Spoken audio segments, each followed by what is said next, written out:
kita walaupun jarak memisahkan, tapi inilah Tuhan, hebatnya Tuhan pakai teknologi untuk kita boleh terus dapat bersekutu bersama-sama. Dan saya pikir kesempatan ini, walaupun lockdown di mana-mana, tetapi di dalam Tuhan, ya IT telah menghubungkan kita ya, tapi terlebih Roh Tuhan yang mempersekutukan kita. Ya, salam Pastor Andreas bersama keluarga tentunya. Terima kasih untuk kesempatan ini. Sebelum kita mulai share ya, kita mulai dengan doa lebih dulu. Kita berdoa. Bapa di surga, terima kasih buat malam hari ini. Kami mintakan sepenuhnya kedaulatan Tuhan. Kuasa Tuhan mengambil alih dalam pertemuan kami di udara ini melalui teknologi Instagram. Kami percaya pengurapan Allah terjadi sehingga jaringan sangat baik.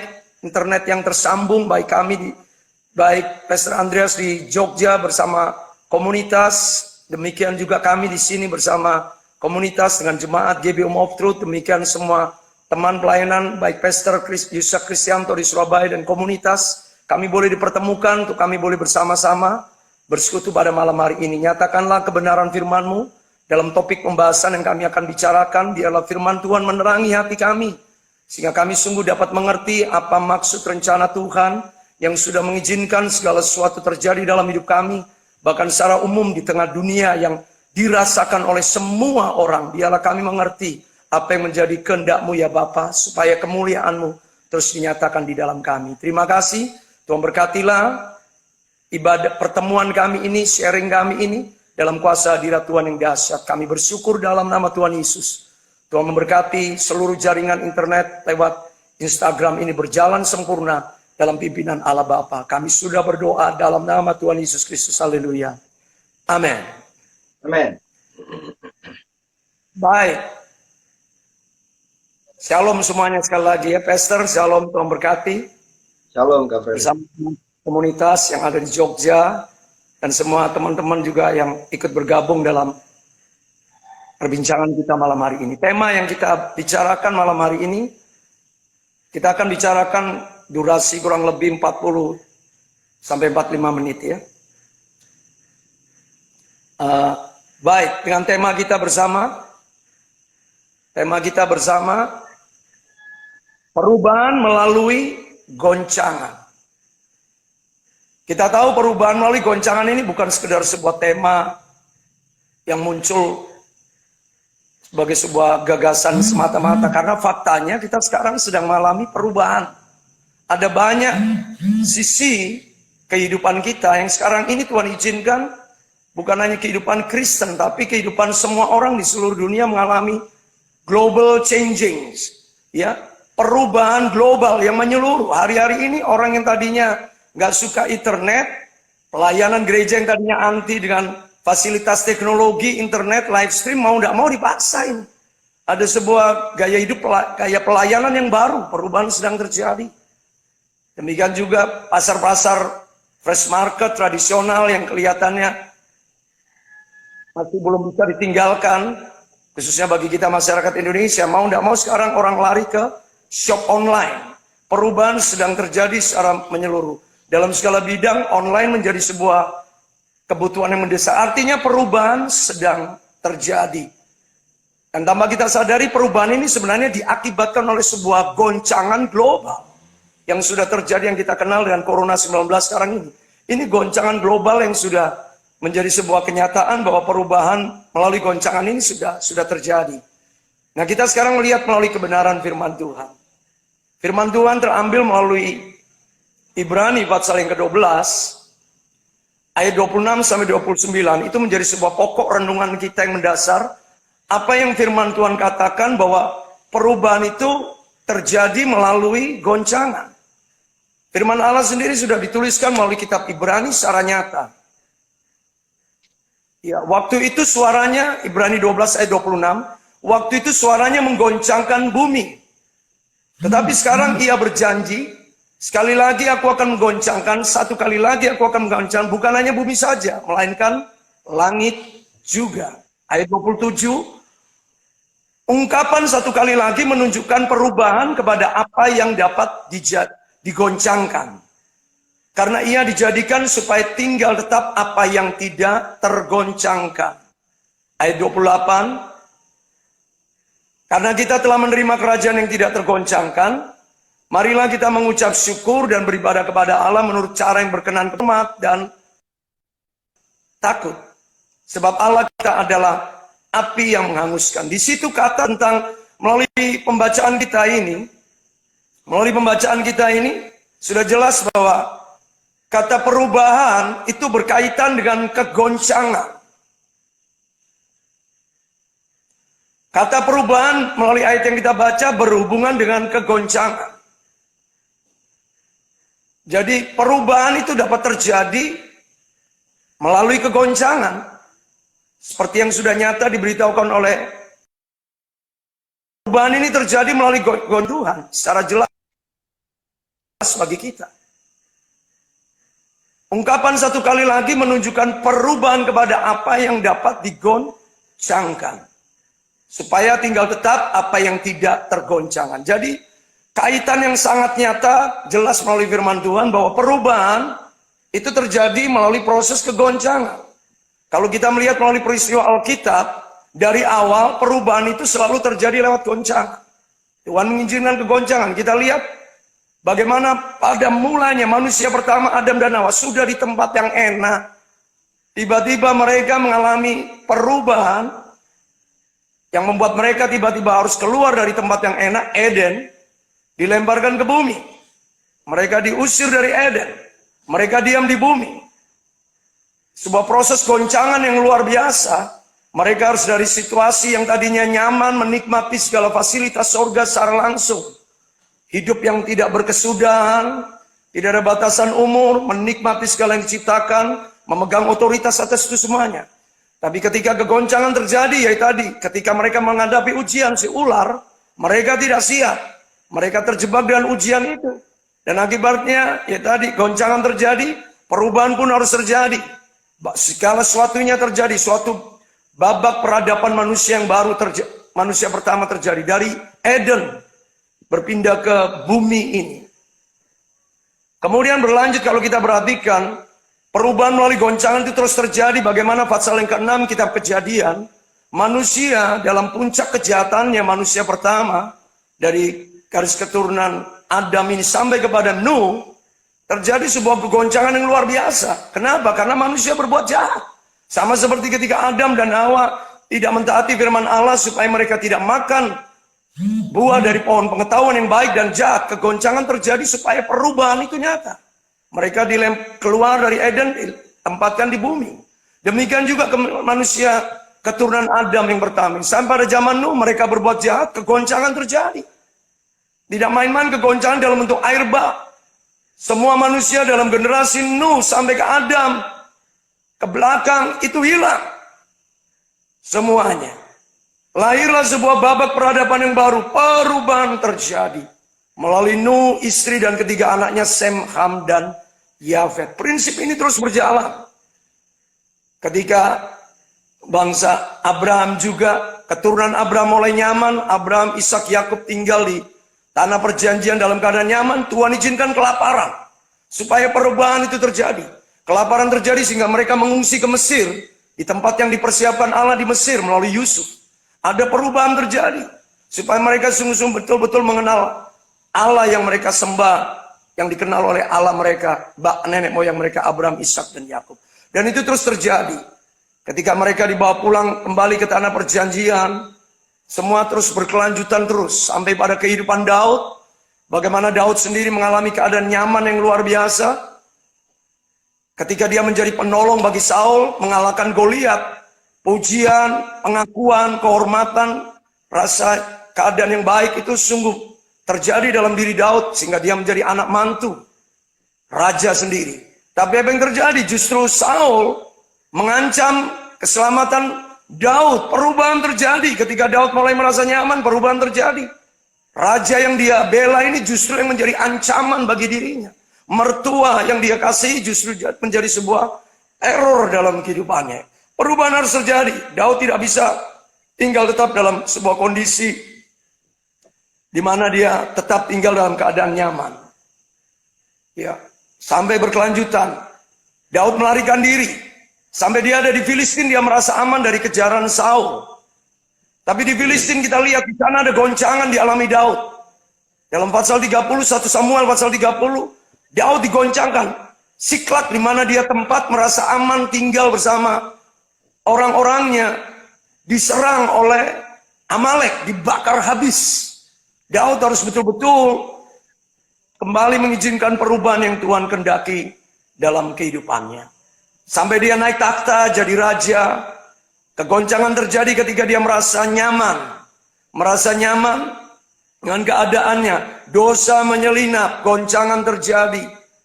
Keluarganya tidak lagi sehat, tidak lagi terbangun dalam sebuah kondisi rohani yang semestinya. Sampai terjadi dalam puncak kejayaannya dia justru dilawan oleh anak kesayangannya Absalom. Sehingga dia harus meninggalkan takhtanya. Perubahan harus terjadi. Untuk membuat seorang seperti Daud pun harus mengalami perubahan lewat goncangan demi kegoncangan. Apa sih tujuan perubahan melalui goncangan ini? Apa sih tujuan sebenarnya? Seperti dikatakan kitab Ibrani tadi. Perubahan melalui goncangan ini tujuannya adalah dikatakan pada ayat yang ke-27 adalah supaya kita beralih dari satu kondisi yang dapat tergoncangkan kepada kondisi yang tidak tergoncangkan. Apa itu kondisi yang dapat tergoncangkan? Dan apa itu kondisi yang tidak dapat tergoncangkan? Saya pakai istilah. Kondisi yang dapat tergoncangkan itu istilah umum yang kita ketahui. Itu adalah comfort zone kita. Terus terang, siapa yang tidak mau tinggal di comfort zone? Setiap orang pasti memilih untuk hidup di zona nyaman. Iya. Zona nyaman menjadi sebuah pilihan yang senantiasa pilihan utama bagi setiap kehidupan manusia. Tanpa pandang bulu.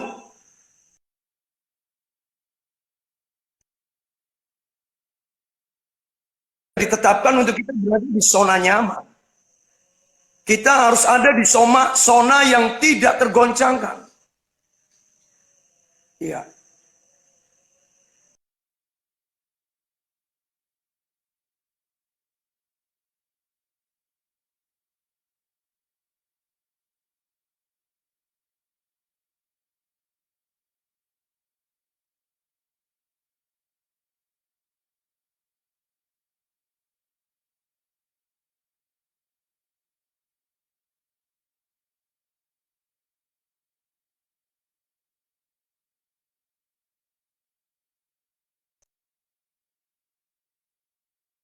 Disebut dengan zona nyaman.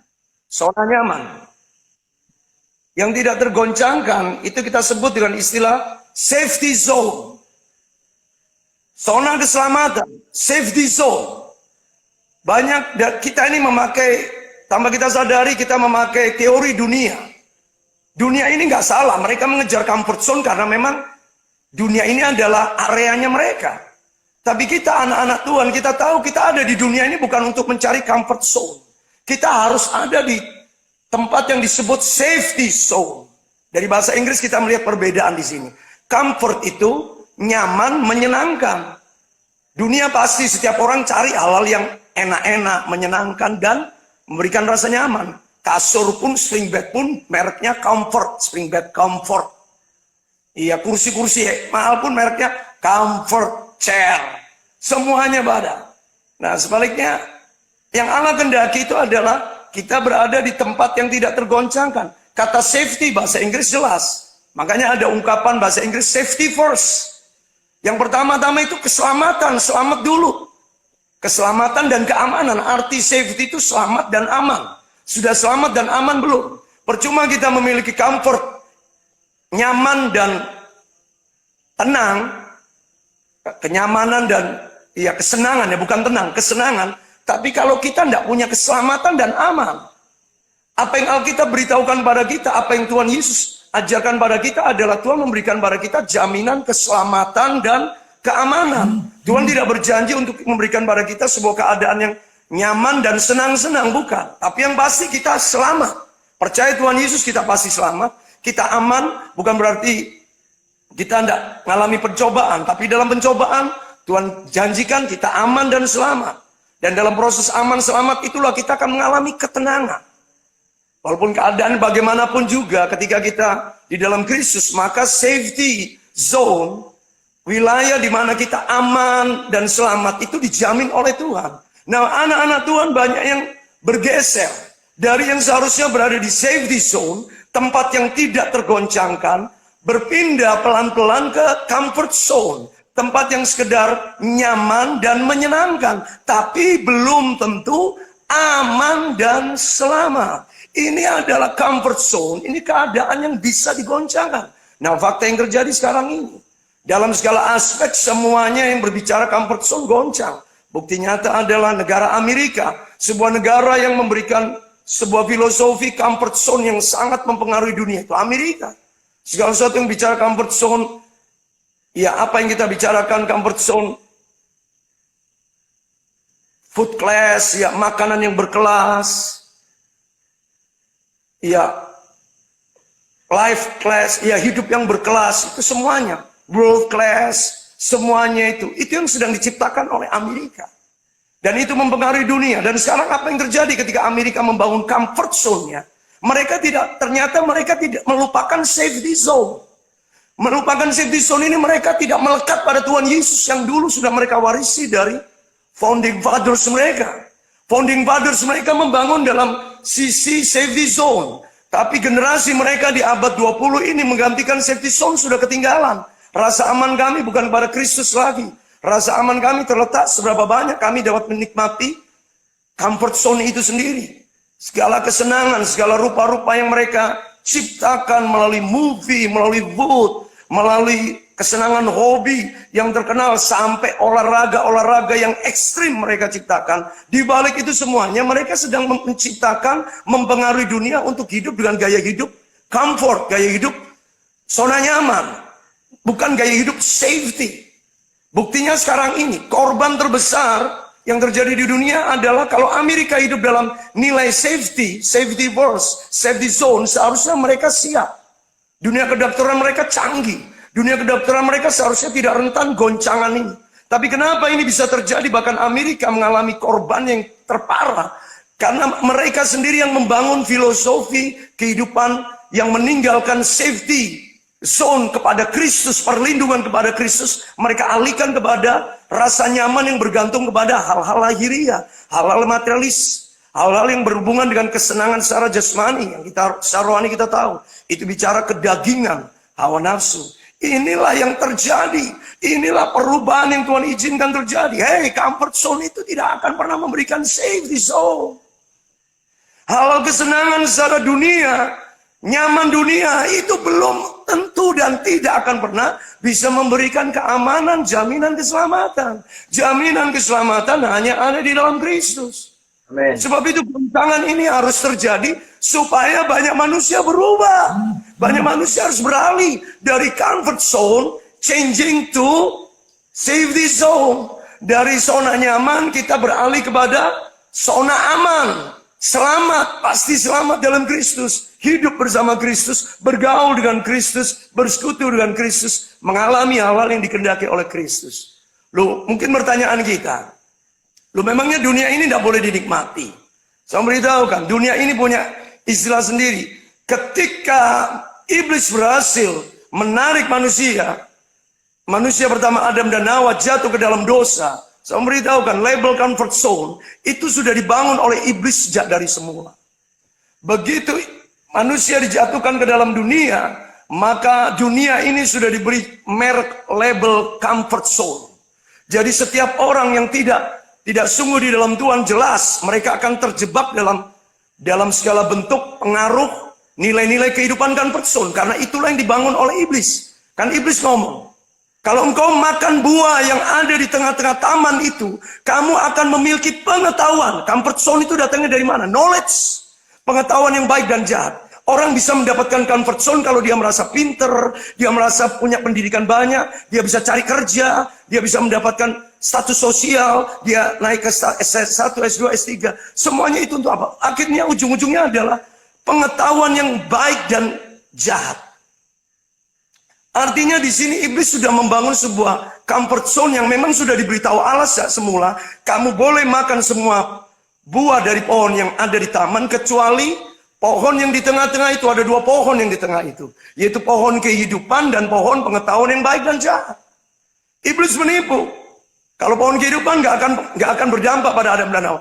Tapi pohon pengetahuan. Jujur aja, apa yang menyebabkan manusia hari-hari ini memiliki comfort zone? Karena pengetahuan bertambah-tambah. Daniel 12 ayat yang keempat mengatakan bahwa di akhir zaman pengetahuan akan bertambah. Semakin orang tambah pinter, manusia semakin bangun high class. Hidup yang berkelas. House class, home class, cluster class, ya, cluster berkelas. Sampai community class. Community yang ber-VIP, ber-VVIP, tidak bisa bergaul, dan sampai terjadinya social distance sekarang ini.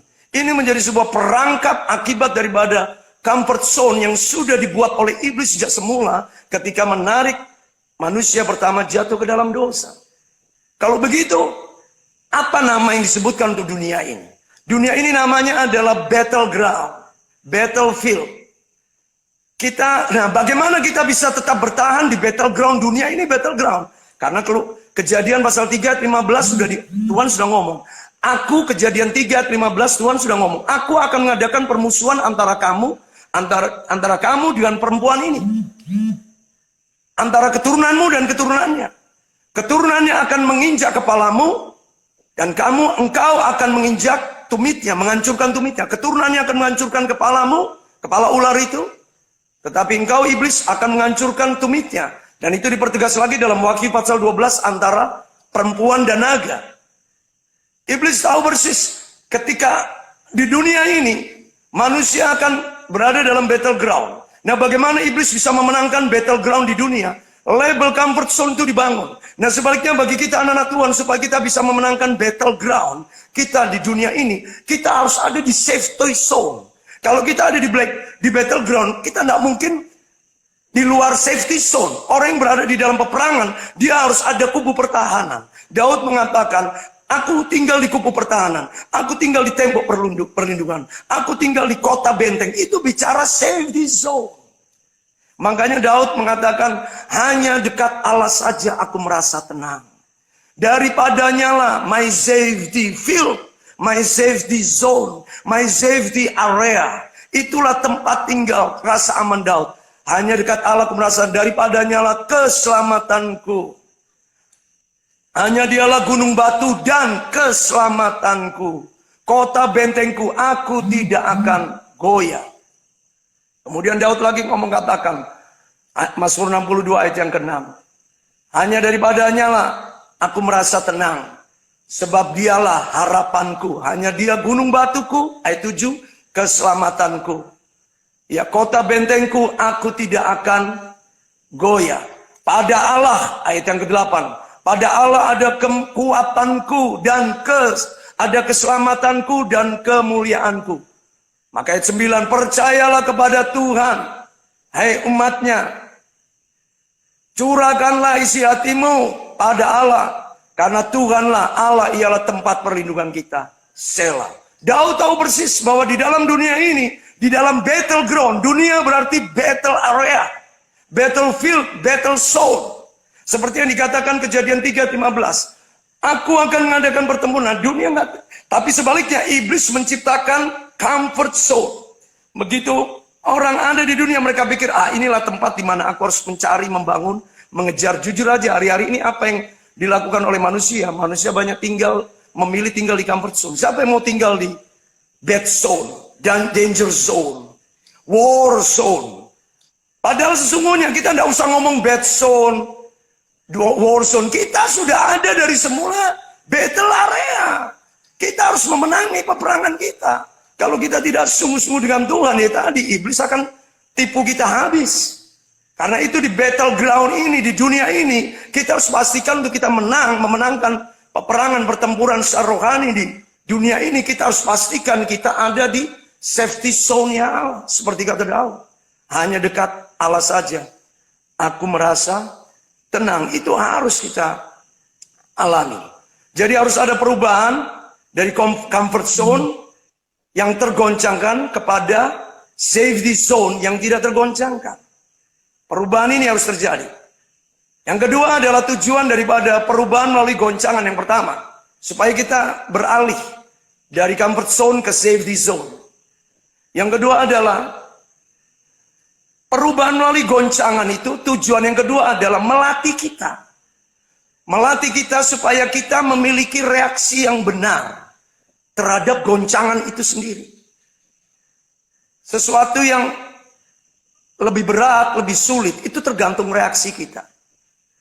Kalau reaksi kita adalah kita bersyukur, kita katakan Tuhan baik, kita katakan Tuhan pasti menolong, Tuhan pasti tidak tinggal diam, maka keadaan yang berat itu tidak akan menjadi sebuah hal yang lebih memperburuk. Karena kita mengatakan perkataan Allah, firman Tuhan. Oh, keadaan kami akan baik, Tuhan menolong kami, Tuhan di pihak kami. Tapi kalau reaksi kita salah, yang kedua tujuannya adalah melatih reaksi kita yang benar terhadap goncangan itu. Kalau reaksi kita salah, kegoncangan ini akan terasa menyakiti, melukai, memperberat keadaan kita atau memperburuk. Tapi kalau reaksi kita benar, justru kegoncangan ini akan membawa kita melihat bagaimana bukti safety zone, tempat yang aman di dalam Tuhan, itu akan menolong, menjaga, melindungi, menyertai, memelihara. Bahkan tidak ada yang mustahil memberkati kita. Makanya anak-anak Tuhan, saya percaya, di waktu yang seperti ini lockdown, justru kreatif. Online shop bagi anak-anak Tuhan menjadi sebuah pilihan kreatif dengan segala cara. Mereka tidak terpuruk dengan ketakutan, aduh dengan cara bagaimana. Karena mereka bergantung pada Allah. Pasti ada gagasan kreatifnya. Ide kreatif yang akan muncul. Sebagai bukti pemeliharaan yang Tuhan berikan pada mereka. Jadi reaksi kita, melatih reaksi kita secara benar. Di hadapan Tuhan. Kenapa? Karena kegoncangan yang besar itu dipengaruhi dua hal. Kegoncangan itu kecil atau besar tergantung reaksi kita sebenarnya. Iya. Goncangan yang besar, yang pertama kabar baiknya, semakin besarnya goncangan yang Tuhan izinkan kita alami, berarti semakin besar rencana Tuhan untuk memakai hidup kita. Berarti semakin luar biasa, kemuliaan Tuhan akan terjadi. Itu sudah menjadi hukum Tuhan. Setiap orang mau mengikut Tuhan, membayar harganya dengan mahal, maka Allah pun akan menyatakan kemuliaannya kepada orang itu dengan cara yang luar biasa. Kegoncangan yang besar, ketika kita bereaksi dengan cara yang benar, justru akan membuat kita mengerti. Itu akan membawa kita kepada hal-hal yang lebih besar lagi. Yang kedua adalah kabar buruknya. Goncangan yang besar, itu bisa terjadi karena kita sudah diberikan goncangan yang kecil, tidak sadar-sadar. Karena kita tidak peka dengan goncangan yang kecil. Kita kurang sensitif dengan goncangan. Teguran Tuhan yang kecil kita tidak dengar. Akhirnya Tuhan berikan teguran goncangan yang besar. Angin badai, gelombang yang kecil-kecil. Biasa, pasti bisa. Kasih tsunami baru. Loh Tuhan kok gini? Bahaya ini Tuhan. Ya, bahaya ini Tuhan. Kok tsunami ini yang datang? Itu semuanya tergantung bagaimana sikap kita, reaksi kita, dan keadaan hati kita. Mari kita belajar menyikapi reaksi kita secara benar dalam setiap keadaan yang ada. Siapa tahu goncangan yang besar yang Tuhan izinkan pada kita justru membawa kita kepada hal-hal yang lebih besar. Karena Allah kita adalah Allah yang tidak pernah berubah. Percayai bahwa perubahan yang daripada Allah itu akan mengerjakan hal-hal yang luar biasa. Saya punya kata tentang perubahan. Perubahan itu pasti membawa kepada hal-hal yang lebih baik. Arti perubahan itu selalu membawa kepada hal yang lebih baik. Keadaan kita pasti akan lebih baik ketika perubahan yang dari Allah terjadi pada kita. Kalau keadaan kita, loh saya berubah tapi kok lebih buruk. Maaf, itu bukan perubahan. Itu kemunduran. Kalau keadaan yang buruk yang kita alami itu bukan perubahan, itu kemunduran. Jadi itu bukan perubahan dari Allah, itu berarti peringatan dari Tuhan. Supaya kita memiliki reaksi yang benar. Supaya kita mengenali tujuan Allah melalui goncangan, yaitu kita bergeser dari comfort zone ke safety zone. Jadi perubahan, percaya, perubahan yang dari Tuhan pasti membawa kita kepada hal-hal yang lebih baik, semakin baik, dan bertambah baik. Yang terakhir, tujuan daripada perubahan itu sendiri adalah, ya perubahan itu sendiri. Tujuan daripada perubahan itu adalah ya perubahan itu sendiri. Kehidupan ini kan dipengaruhi oleh faktor perubahan. Kata perubahan ini sangat penting. Bayangkan, lihat hidup kita mana yang tidak berubah. Kita dalam posisi ngobrol seperti ini aja dalam hitungan detik kita sudah berubah. Ya, kepala saya bisa bergerak ke kiri, ke kanan. Pasti ada yang berubah. Tidur pun orang tidak akan bisa dalam posisi yang sama dalam 15, 20, apalagi 30 menit. Pasti ada berubahnya. Itu tidur yang seringkali tidak bisa dikontrol oleh akal kita. Kita pada waktu tidur bergerak kemana. Lihat aja anak kecil kalau tidur. Tidur bersama papanya tadinya arah jam 6 sama-sama. Tapi bangun besok pagi dia sudah arahnya ke jam berapa? Sudah jam 11 dia. Dia tidak sadar dia berubah.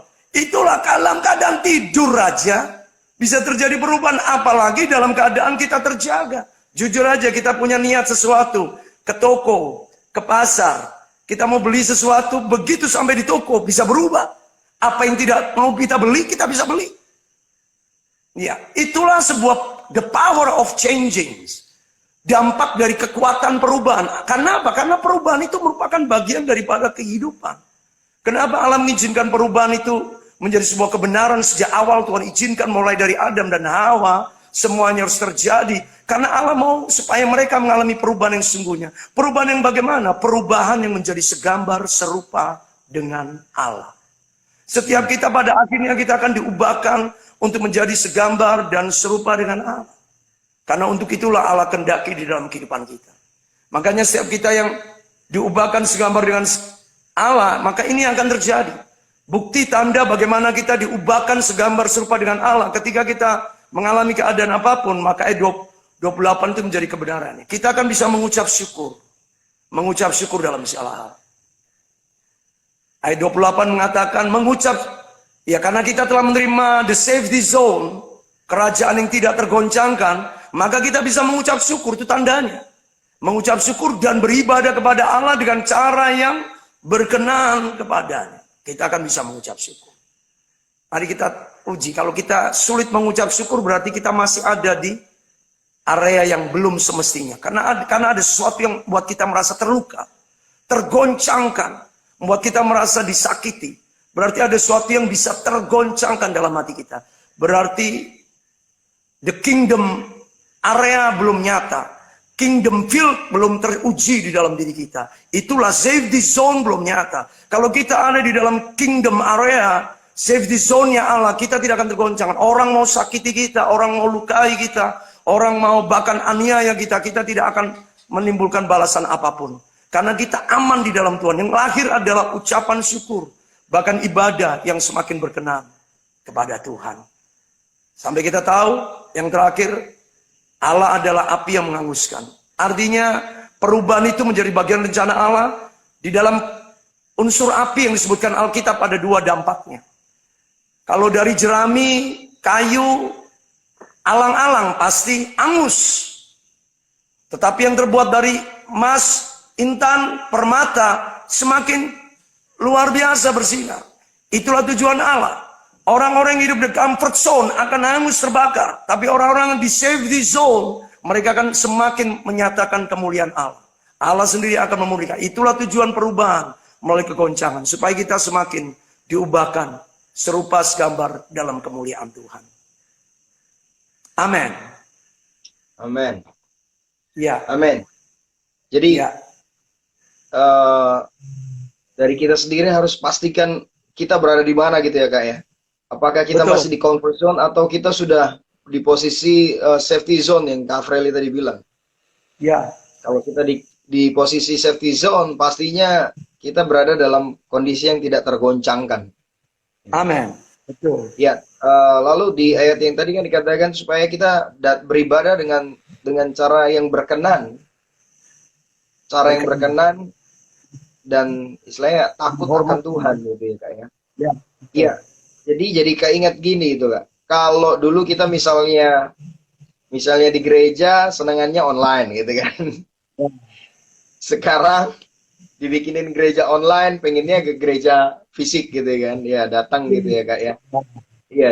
Jadi perubahan-perubahan ini yang sebenarnya yang Tuhan mau adalah supaya kita bertumbuh dewasa gitu ya Kak. Dan di Benar. Yohanes 4 kan Tuhan bilang bahwa Bapa menghendaki penyembah-penyembah yang menyembah dalam roh dan kebenaran. Ya, Iya, jadi yang saya tangkap dari sharing Kak Freli adalah supaya kita nggak jauh-jauh, yaitu supaya hidup kita berkenan di hadapan Tuhan, gitu nggak sih Kak? yes, betul, betul. Iya. Ya, supaya hidup kita berkenan, karena berkenan di hadapan Tuhan tuh lebih daripada pelayanan kita, lebih daripada pekerjaan yang mungkin have a lot of salary gitu ya, banyak gaji dan lain sebagainya. Tentang hidup berkenan di hadapan Tuhan gitu ya Kak ya. Betul, betul. Iya. Jadi teman-teman kalau ada yang mau boleh tanya juga sama Pastor Feli, boleh silakan gitu ya. Ada yang mau ditanyakan boleh. Terus kalau bicara soal kitab Wahyu ini, bicara nggak Kak tentang goncangan-goncangan yang sekarang ini Kak? Iya, sangat nyata ya. Jelas sekali Wahyu menyatakan bahwa peristiwa yang terjadi sekarang ini adalah penggenapan firman Tuhan. Bahwa apa yang sudah disebutkan dalam Meterai, mulai dari Meterai yang dibukakan dalam Wahyu pasal 6, mulai dari kuda merah, kuda putih ya, kuda putih, sampai kuda merah, kuda hitam, kuda hijau kuning, sampai itu bicara tentang peristiwa-peristiwa dunia dengan sebuah pesan yang jelas bahwa bukan keadaan yang enak. Comfort itu betul-betul sebenarnya bukan suatu hal. Comfort zone itu bukan idenya Allah, itu yang pasti. Comfort zone Allah tidak ngomong, tapi yang pasti Allah memberikan ketenangan. Dalam hidup ini, ketenangan sama nyaman itu beda. Ketenangan sama bersenang-senang itu beda. Orang yang tenang itu akan memiliki nyaman dalam hidupnya. Tapi orang yang nyaman itu belum tentu tenang. Nyaman itu bisa oleh karena ada uang banyak, tidur di spring bed merek comfort. Dia bisa nyaman di situ. Tapi dia gelagapan, aduh besok bagaimana saya harus menghadapi kebutuhan hidup saya. Tidak tenang. Nah di dalam Tuhan, safety zone, ada keselamatan, keamanan, itu adalah ketenangan. Makanya Tuhan berkata, marilah datang kepadaku yang letih lesu dan berbeban berat, aku akan memberikan pada kamu kelegaan. Pertama, satisfy. Yang kedua, belajarlah kepadaku dan pikul kuk yang kupasang, sebab aku ini lemah lembut dan rendah hati, maka jiwamu akan mendapat ketenangan. Ketenangan itu. Allah tidak ngomong nyaman, Allah tidak ngomong senang-senang. Nyaman itu karena itu sudah dicuri oleh iblis ya dari semula. Iblis menipu dari semula itu. Jangan, kalau kamu makan buah itu, kamu akan hebat, TOP lah, top banget.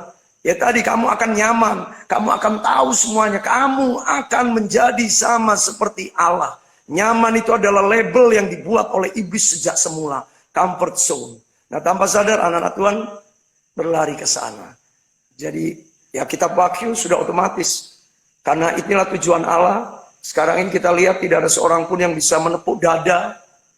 Saya masih bisa nyaman dengan, tidak ada. Semua orang saya pikir sekarang berpikir dengan serius bagaimana harus menghadapi hidup yang sedang terjadi.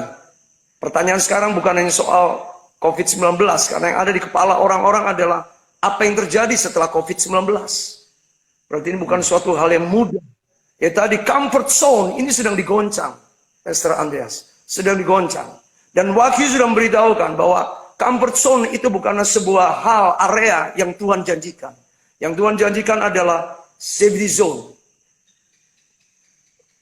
Kalau kita lihat Wahyu 3 ayat 10 di situ jelas dikatakan, ya, karena engkau tekun menantikan aku, menantikan aku dan merenungkan firmanku, maka aku akan meluputkan engkau dari pencobaan yang akan terjadi di seluruh dunia. Hanya Tuhan peringatkan di ayat 11 itu. Hanya janganlah biarkan seorang pun mengambil mahkotamu. Tuhan sudah segera datang segera. Jadi memang goncangan ini sudah terjadi. Dan itu dibukakan dengan Meterai sampai Sangkakala. Itu bukan berita-berita yang membuat kalau orang mengejar nyaman, senang, pasti tidak akan suka baca Wahyu. Tapi kalau kita mencari keamanan, kita mencari keselamatan, pasti kitab Wahyu akan menjadi sebuah konsumsi rohani yang kita akan lahap dengan dengan rakus ya. Rakus dalam tanda kutip. Kita akan kenapa? Karena dari Wahyu kita diberitahukan situasi-situasi hal-hal yang sedang terjadi sekarang ini. Semuanya sudah mengenapi Alkitab. Ingat, Wahyu memberitahukan peristiwa global. Tidak ada peristiwa global kesukaran seperti terjadi saat ini. Ini global ya. Tidak dapat dibandingkan dengan peristiwa mau influenza 1918. Itu belum global. Terakhir nih Kak, kita sebagai hamba-hamba Tuhan, di sini kan ada juga hamba-hamba Tuhan. Saya percaya di sini ada teman-teman yang melayani juga. Kita sebagai hamba-hamba Tuhan Kak, respon kita juga bagaimana kita meresponi dalam pelayanan, juga bagaimana tanggung jawab kita untuk orang-orang yang kita muridkan atau jemaat yang kita gembalakan gitu Kak. Ini waktunya kita sebagai pelayan-pelayan Tuhan mengambil tantangan gitu. Selama ini mungkin kita belum mengambil tantangan, yaitu tadi tantangan untuk meresponi panggilan Tuhan yang mula-mula. Siapa yang mau mengikut aku, melayani aku, dia harus pikul salib. Sekarang ini waktunya, jujur aja kan, gereja Tuhan hampir sama mengadopsi prinsip comfort zone dalam pelayanan, dalam pengembalaan. Terus terang, ini menjadi sebuah hal yang sudah memberi dampak, mewarnai pelayanan gereja. Comfort zone dengan teologi prosperity, teologi successful, teologi happy family, itu adalah teologi-teologi comfort zone. Kita tidak bisa pungkiri. Teologi yang kamu akan kaya, semakin kaya, dan super kaya. Ya, itu adalah teologi yang kita omongkan, itu teologi comfort zone. Nah, sekarang waktunya kita mulai berani beralih. Kalau itu teologi comfort zone sudah bolak-balik lah. Ayat-ayatnya kita pakai untuk melayani umat supaya apapun alasannya untuk kita mendukung pelayanan kita supaya persembahan lancar. Kita harus berani mengambil sebuah tantangan yang baru. Kita sudah masuk pada sebuah teologi safety zone. Itu teologi comfort zone bagi saya. Kita tidak usah ngomong itu prosperity, successful. Itu teologi comfort zone. Kita pakai istilah itu. Kita sekarang harus berani mengambil challenge teologi safety. Sudah agak safety zone. Sudahkah rasa aman kita itu bukan ditentukan oleh persembahan. Persembahan jemaat. Rasa aman kita bukan ajar pada jemaat bahwa hidup kita bukan ditentukan oleh gaji kita, gaji jemaatmu, gaji berapa jemaat yang akan bisa hasilkan supaya dia bisa kembali. Tidak, bukan itu. Rasa aman kita sepenuhnya di dalam Tuhan. Tidak peduli pekerjaan kita sedang bahkan kacau hari-hari ini, hancur hari-hari ini. Sebab berkat itu bukan datangnya dari kekuatan kita. Berkat itu selalu datangnya dari Allah. Tuhan itu sumber pertolongan, Tuhan sumber kekuatan kita. Ini waktunya kita harus mengajarkan jemaat kita teologi safety, safety zone, bukan teologi comfort, apa sub-sub teologinya melalui prosperity dan sebagainya itu. Dia mulai masuk teologi yang betul-betul berbicara salvation. Saya pikir kenapa Billy Graham menjadi seorang hamba Tuhan yang awet, tidak pernah terdengar gosip, tidak pernah keluar, termasuk panggilannya dia konsisten sebagai penginjil. Karena dia menyampaikan teologi yang tidak pernah berubah, yaitu salvation. Dia tidak pernah terbujuk untuk mengkhotbahkan dengan teologi berkat, teologi kaya, teologi sukses. Tidak ada. Teologi miracle, mujizat pun tidak. Dia hanya berkata, setiap orang memerlukan keselamatan. Setiap orang harus tinggal dalam keselamatan, keamanan. Itulah yang penting. Bukan semata-mata dengan kekayaan, kelimpahan. Bukan dengan segala hal-hal ajaib dalam bentuk apapun. Yang paling utama itu mengikuti ya. Terus loh, emangnya kita tidak perlu? Itu mengikuti. Ingat, perhatian baik-baik. Tanda-tanda ini menyertai orang percaya. Kalau kita percaya, itu pasti disertai dengan hal-hal yang ajaib. Mau ngomong berkat, mau ngomong kebutuhan saat kepepet, mau ngomong pertolongan, mujizat saat sudah nggak tahu caranya. Itu bagian Tuhan. Yang mustahil itu bagian Allah. Bagian kita adalah lakukan kehendak Tuhan. Kalau memang ini waktunya, teologi yang kita harus berpusat pada cross, salib. Di sanalah kemenangan yang sesungguhnya. Gereja Tuhan akan menuju kesempurnaan. Jadi teman-teman hamba-hamba Tuhan, jangan ragu-ragu, sampaikan teologi Kristus yang sepenuhnya. Injil sepenuhnya, Injil salib, Injil penyangkalan diri. Injil yang sungguh-sungguh berpusat pada Kristus, bukan lagi kepada diri.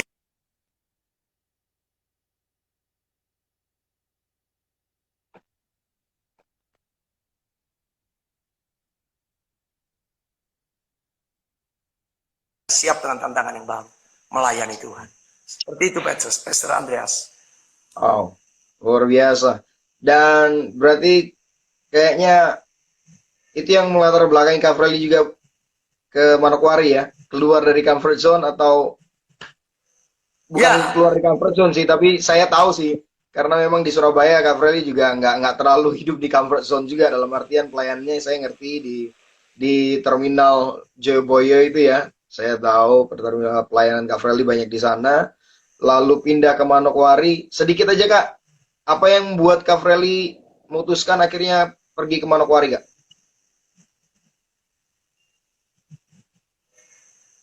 tidak bisa dipungkiri, salah satunya alasan adalah kita harus berani keluar dari comfort zone.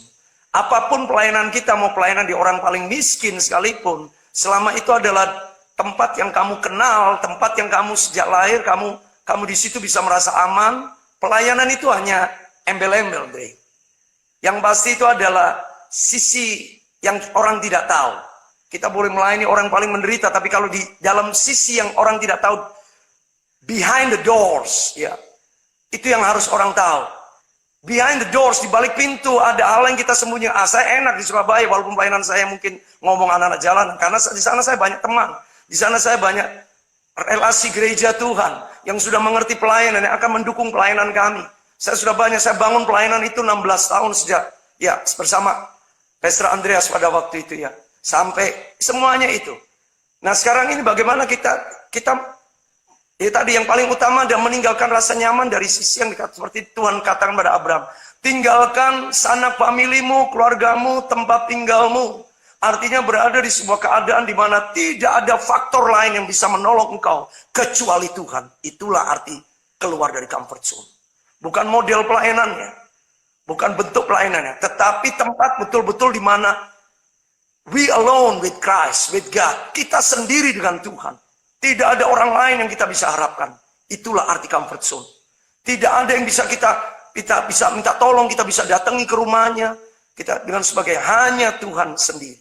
Disitulah tanpa kita sadari, kita sedang berada di safety zone, bukan di comfort zone lagi. Nah, pelajaran comfort zone juga sebenarnya. Wow. Itu best. Thank you Pastor Fredly David. Thank you. Kayaknya kita perlu nih terus continue dengar pengajaran dari Pastor Fredly ini. Nanti kita bisa atur ya teman-teman ya waktunya.